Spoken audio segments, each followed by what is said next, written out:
Hi everyone, this is Diane at Sand and Stars Rabbitry. I'm here again in the rabbit shed, and we're in the next phase. I've listed the baby bunnies for sale on Craigslist, and I'm going to make up a flyer and put it up at Tractor Supply. But I have 19, 20 baby bunnies for sale for the next couple of weeks. I just finished weaning the last of them off the moms so that the moms didn't develop problems with their milk glands to slowly wean them off of their babies. So we have here Abel, and that's Daddy. Oh, I can't see if you can see him. He's kind of, as far as comparing to the other adult rabbits, he absolutely does not like the heat. He does not do well. He is just more lethargic the warmer and more humid it gets. And that makes sense. Rabbits are better suited for colder climates than warmer, and we've had a really bad heat wave here lately, and today a weather front went through last night, and so it's a lot more comfortable compared to the last few days.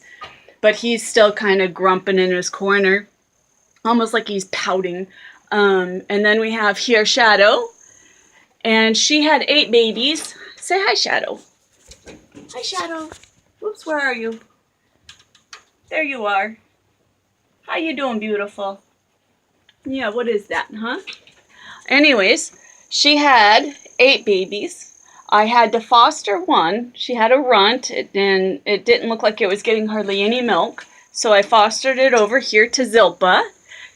Zilpa had 3 babies. Here we go. Here's Zilpa. Say hi, Zilpa. Yeah, not really. All right.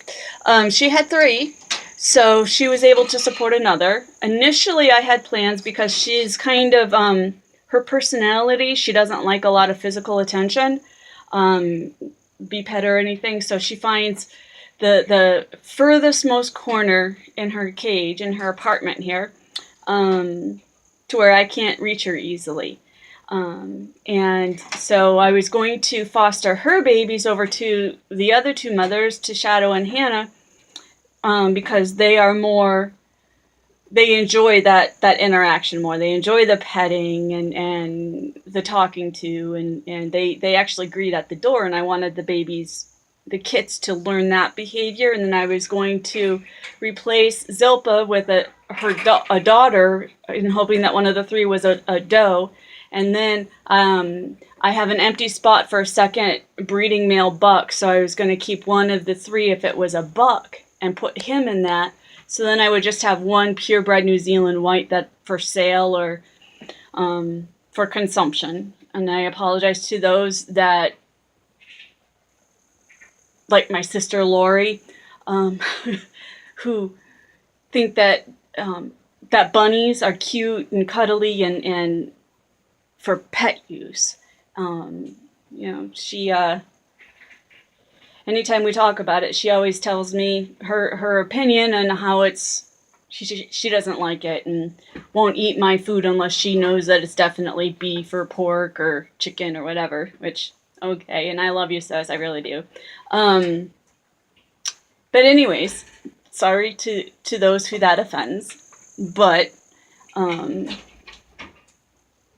that's what meat eaters do. Okay, here, this is Tamar. Oops, I can't see if you can see her. She is beautiful, and this litter here was her first litter, and she was very protective of her nest box. And wouldn't let me in there. I had to guard her back so I could check her babies and make sure that, there weren't stillborns or anything in there, but she was okay these last couple of weeks, and I successfully transferred her babies out to a grow-out pen. All right, and then her sister, same litter, same mom and dad, so 2 genetically close. Her sister here, Hannah, let me see if I can get her in a shot. She is very beautiful, and she absolutely loves attention. Absolutely. She'll come for, she'll demand it like right at the door. be hanging off of the door and stuff. She's beautiful. All right, so that's my adults. And then right now in this empty cage, I have 4 kits. Hello, babies. I'm not sure if you can see them all, but these are the 3 purebred New Zealand whites. Hello. Yeah. And as you can see, they don't mind interaction. Yeah. And they're big. Oh my goodness. And then back there, that black and white, that's the runt of Shadows that got fostered over to Zilpa. And that one is for sale. I think that one is a female. I tried to gender them again today, and but it's just so difficult. Anyways, and it's more hesitant. So the reverse happened when I transferred this one over. She's more hesitant. But on the same token, because of the runt issue and because I wanted to make sure that, you know, it got healthy and well fed, and, you know, the where they say to check for to make sure that the mom is nursing them right or enough, if their bellies are kind of rounded out, and belly is rounded out, has been. Turn the lights off in here. There we go. The rest of the babies, the rest of Shadows, and then the combination of Hannah and Tamar, their babies are out here. And they're not separated yet for genders because when they're this young, they're so small, it's very difficult to tell the difference between the boy's anatomy and the girl's anatomy. Right now, to me, 95% of these bunnies look like they're girls. I think only 2 or 3 out of 20-ish were males. So I know that that's incorrect. And I wish I could be more accurate at the beginning when they first get weaned. But I've been told that it's even difficult for veterinarians to, when you bring them there, to gender them when they're this young. But here we have Shadow's litter. I'm going to turn you around again. This is Shadow's litter. She had, also, along with that black and white, or what they call broken black, that I fostered, she had 2 albino. These 2 look like purebred New Zealand whites because they are white with the pink eyes, but they are a mixed breed between a purebred New Zealand white and the silver fox. In her litter also were 2 pure black ones, and then 3 more broken blacks. And then the combination of Hannah and Tamar's litters are over here. And see this kind of grayish sand, dirt color one? There are, between the 2 litters, there are 3 of them. This one here, it's a broken red and white, trying to push through. This one right here really likes the interaction too. Here, let's do this. Hi, yo. Oh my goodness. Oh yes, I know. You just see how they lay down and they just look forward to this attention. I hope you can see this. All right, so here's another one of those dirt colored, these almost look like the wild rabbits that are in my neighborhood.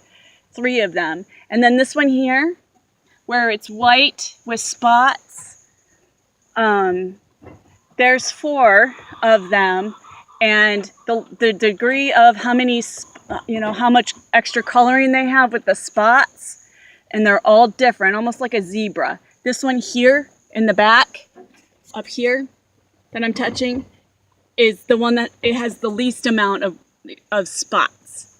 Oh, and they're also cute. And there's another one. Look how cute they are. But they all come to the door and just sit and be, be pet. Sometimes they're in the mood to play and they jump around and stuff. Hello. Good bunnies. Yeah, good bunnies. All right, come on. Come on, come on. I don't want to smush you in the door. All right. So then, Hannah and Tamar's, for those that might be interested in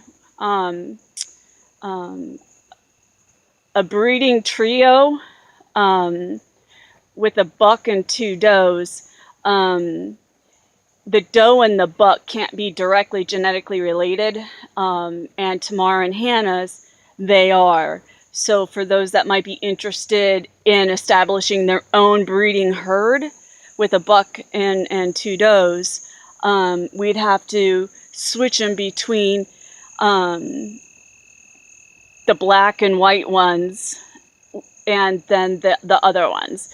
But then I have this other grow-out pen that was given to me, and you know, slowly but surely, between the heat waves and stuff like that, my guys, my husband and son and I are starting to put in a new floor. And then I'll slowly, as I feel okay, I'll slowly replace and fix the other wiring. But I need to put, at the very least, I need to put that floor in so I could use that as grow out when the kits are bigger. And then I can transfer some of, I can switch them by gender when I can firmly, accurately gender them. I can split 50-50 on that space with that other grow out pen I need to put the floor into. And I can put, you know, bucks on one side and does on the other. And then for this hutch that they're in right now, this grow out hutch, I can then use both sides for shadows, and then separate a male and female. And I expect, I hope within a week, that I'd be able to definitely say, yep, this one's a buck, yep, this one's a doe. So, and maybe one of these times when I can get my son to film me instead of me filming myself,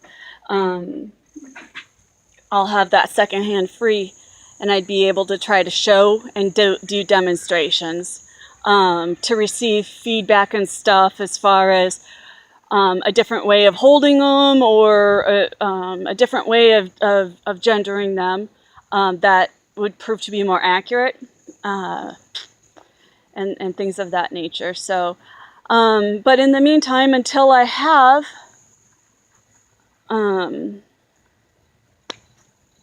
somebody else to help film a video, I'm just stuck with the limitations of what I can do.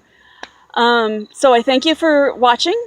If you're interested, please let me know, and we can work something out. Like, subscribe, leave your comments. Thank you so much for your interest, and God bless.